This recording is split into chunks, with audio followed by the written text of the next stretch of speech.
Welcome to the Thanksgiving edition of Campus Connections. Thanksgiving is a time for family, it's a time for eating, and it is wonderful to be here at the Senior Center, which is the home of the hospitality program for QCC. And with me I have Pat Hutchinson, who's the director of our hospitality and recreation program, and I will let you introduce the rest of your team. To my right is Matt Sullivan, and he is our chef instructor and a Culinary Institute chef. On the other side over here is Catherine Nourse, and she's our dietitian and heads up our dietary management program. And the star of the show is our student, Erin Dangle, and she will be showing you how to put together these recipes.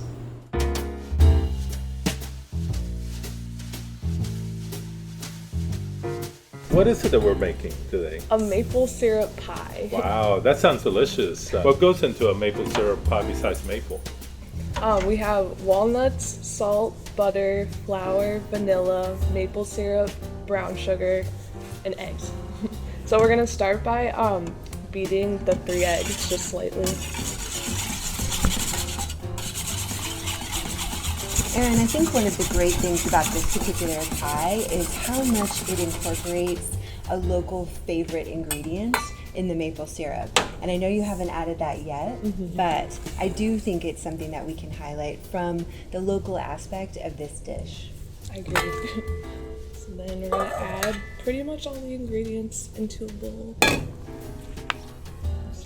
So that's the maple, the crucial ingredient, right? Yes. This is brown sugar. So tightly packed brown sugar, excellent. And you're just kind of working those ingredients in together to make sure that it's well mixed. Yeah. Add flour. So standard all-purpose flour, great for baking this time of the year. Salt. Always important. Salt and nuts. And our next really important ingredient, right, when you talk about adding a little bit of extra nutrition into this pie, we know it's a dessert, but it's always kind of nice to get those extra omega-3s from the walnuts. And then vanilla. One of the things that we really talk about in the program is making sure that you have all your ingredients. What's the French phrase? Mise en place, right? Yes. So you have everything out, so that way when you're cooking along at home or trying to replicate it, you're able to really be able to have everything all at once and be organized when the oven is preheating and when you're doing all of the mixing. We're gonna pour it into the pie crust. Steady hand. Oh, look at that. You really got it combined nicely. You can really see the different nut coming together, and you can see the different aspects of the sugar and maple syrup that have been well combined.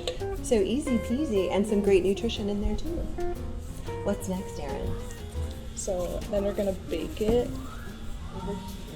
And what temperature do we need to preheat the oven? 325. 325, okay. And about how long does it bake? So we're gonna do 20 minutes one way, and then we're gonna flip it so it gets the whole pie. Oh, so you want a nice even, okay, baking process. Is that your secret tip? Yes. Speaking of secrets. So there you go. Make sure you turn it halfway through. So, as the pie is baking in the oven and we're enjoying the aroma, can you tell us a little bit about the hospitality and recreation program here at QCC? I sure can. First off, we're at the Senior Center. We have this wonderful kitchen to use. And it also gives us a chance to be in the community. So we have a food service associate degree and we have a hospitality management associate degree. And within there we have some smaller certificates that build quite nicely in. So that would be the dietary management. Those students tend to go on for nutrition, wellness, majors like that. And then we have food service, and that's everything else. That's catering and all of that. One of the things we're most proud of is we're really in the community here.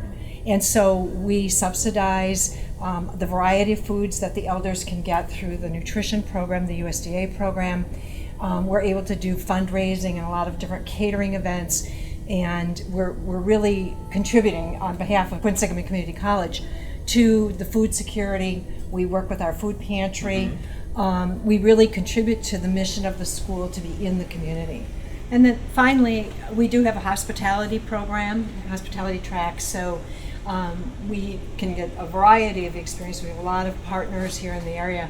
But within the walls here, we do a lot of event planning. They learn to do fundraising. We had students working on the Alzheimer's Walk, just different events and things that are taking place. Recreation management, we partner with Polar Park. So again, we're pretty much entrenched in the community and housed over here. But we do have a hospitality program, and they like to eat more than they like to cook. Our culinary program has 3 major culinary classes, so the students work with me or one of the other instructors and to do our group labs that tie to the academic classrooms. And then we come down into the kitchen and we work on making some recipes. And then the students also work with us on an individual lab where they come in once a week for a 2-hour lab, and they work one-on-one with myself or one of the other chefs. And we're working on either portions of our cultural meal, our home meal replacement, our diner operation, or catered events. And as I understand it, this is quite a lot broader than just, oh, I want to learn how to cook or I want to work in a restaurant. You're really teaching our students not only about how to cook, but the dietary needs, management of a program, how to, in a sense, run the restaurant business beyond just the cooking aspect. So it's a very holistic program. A lot of what we do is fully integrated as well, because we know as dietitian and dietary management students, there is no nutrition without the food. And so a lot of the connecting that we do is so very important. In fact, our nutrition education project assignment for this week is to design nutrition education materials that will be displayed on the digital boards here at the Senior Center. We looked at food trends in 2022. We were able to build on that and then really focus on hydration to support the walking club that's here. Because again, for us, there's no nutrition until someone eats the food. And so it's important that we know what's in the food and why we should be eating it and when we should be eating it. Yeah, I think especially around Thanksgiving, it's important to recognize nutrition. And some people typically don't associate good, healthy, nutritious food with tasty food. Yep. But I think the program here, you're trying to bridge the two. So make sure that it's healthy, nutritious, but also tasty.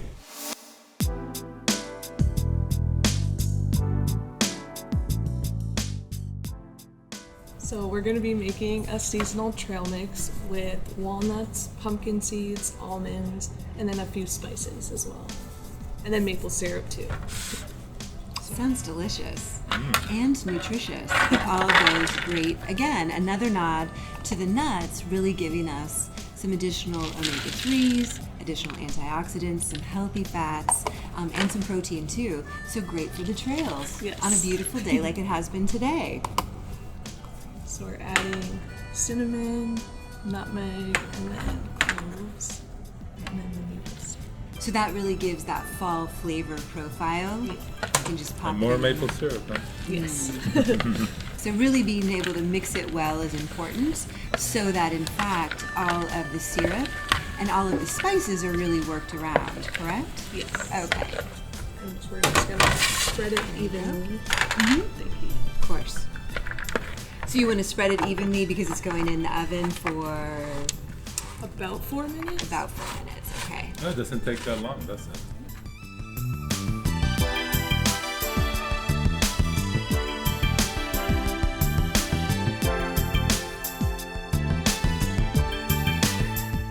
So we just got the lovely smelling nuts out of the oven. What's the next step? We're going to add the cranberries, the dried cranberries. And is that about a cup? Yes. Okay. Same with the chocolate chips, the white chocolate. What a nice color contrast. We were chatting earlier about how you can have suggestions and recipes and kind of make it and tweak it your own. So the dark chocolate could be an add-on as well, or you could have a milk chocolate, I guess, depending on what your flavor profile might be. And then the best part, right? Mix it up.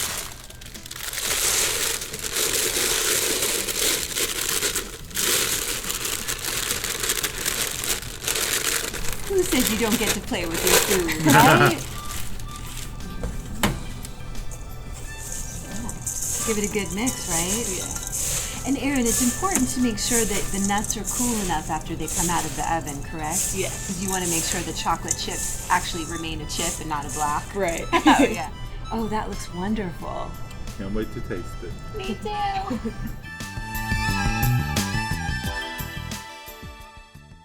Two of the items that we picked today are both recipes that were handed down through original peoples here. There's a move right now for us to kind of rethink Thanksgiving, to think about more of a community thankfulness for what we all share and reflect a little bit about the colonization that took place in this country at the time. And so one way we can do that is to recognize that the typical Thanksgiving meal is sustainable, it's local for the most part, and in this case, with a couple of tweaks on a couple of recipes, we're going back to original recipes. Thanksgiving is viewed differently by different groups, and that we have the privilege of being able to be sensitive to that.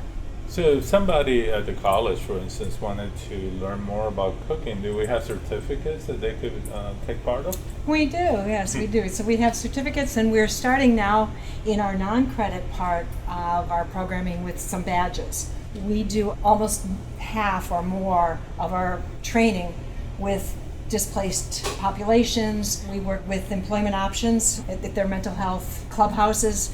We work with returning citizens. We work with people struggling with substance abuse, and quite frankly, Catherine's been a real boost to that, because while we're teaching culinary, we're teaching some self-help. So we do a lot of getting people back to work, and of course right now our industry needs as many people as we can get trained. So I know that part of the program is the Bobby M Diner. Yes. I've been there, had some of delicious food, sandwiches, breakfast.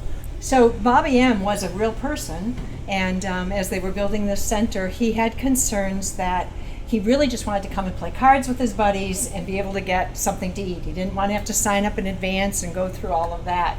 And so he gave the seed money to the Senior Center to have a place to gather. And we have expanded it from that kind of light food to literally a diner, and lots of different specials and things that we can do. A third of our customers come from outside. They're, the people who know that we're here from the medical building next door, or from Ewing across the street, and they come and they have lunch or breakfast with us. That sounds excellent. It's fun. It's Yeah. fun, yeah.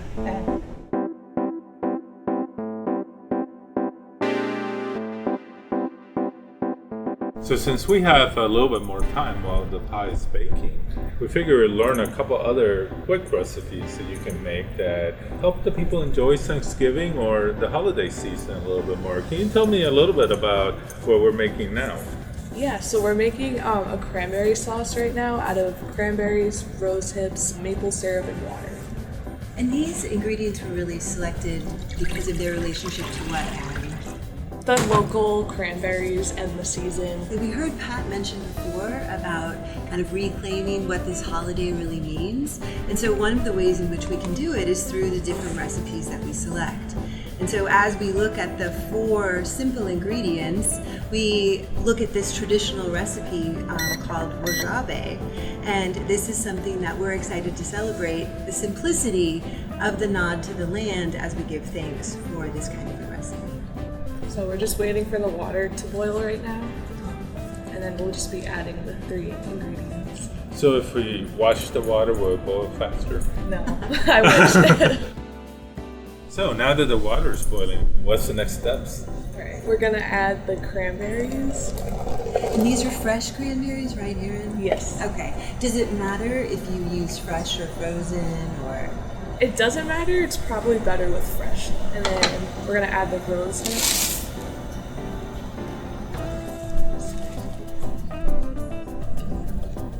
Look how colorful that is, right? We eat so much with our eyes, as well as with our noses and of course our mouths.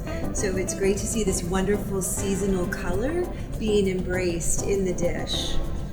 So representative of the land. And lastly, we're gonna add the maple syrup. Our favorite local sweetener. How long do you cook that for? We're gonna let it simmer for about 15 minutes before we blend it with the immersion blender, just so the cranberries soften up.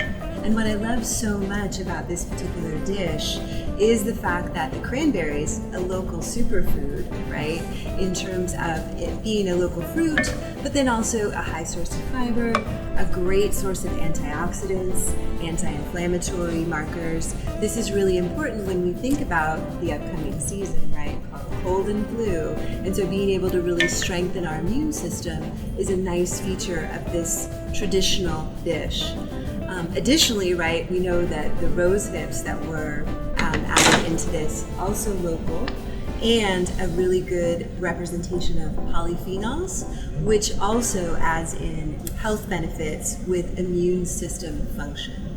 So not only does it look pretty, I'm sure it's going to taste fantastic because we use that maple syrup to sweeten it up just a little bit, and it'll give us those extra health benefits too. We're gonna use this immersion blender and blend the cranberries while it's still overheat. So much of our senses when we are enjoying our food and when we are sharing a celebratory meal.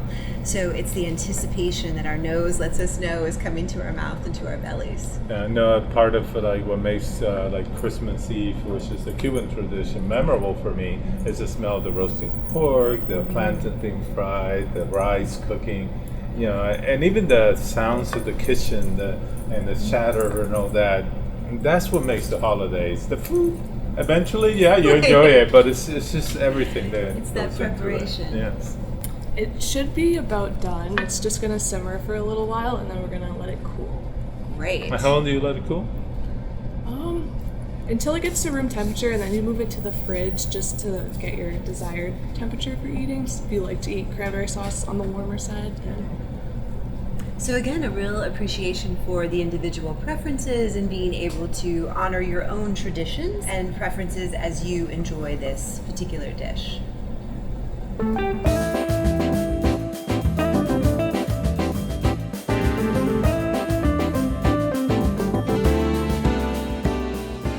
So now the feast is ready.